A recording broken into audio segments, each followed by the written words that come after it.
La Tunisie a un nouvel exécutif.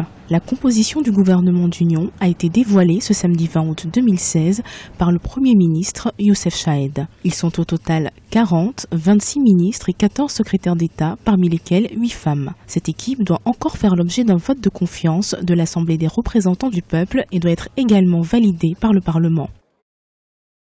Nous avons essayé de suivre une méthode qui garantisse l'efficacité du travail gouvernemental. Nous avons structuré le gouvernement selon les priorités que j'ai édictées.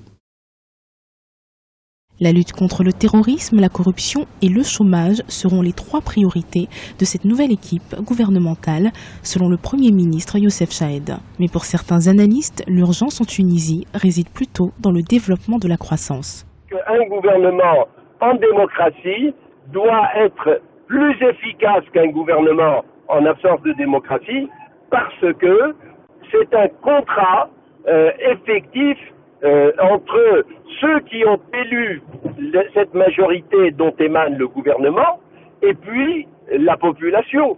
Dans ce contrat, je n'ai pas vu jusqu'à maintenant le début de ces textes. Et la chose la plus urgente en Tunisie, c'est de créer de la croissance. On n'a plus de croissance. Donc s'il n'y a pas de croissance, ça veut dire que la richesse nationale se dilapide. Ça veut dire que l'emploi disparaît, ça veut dire que les importations augmentent plus que les exportations, ça veut dire l'appauvrissement.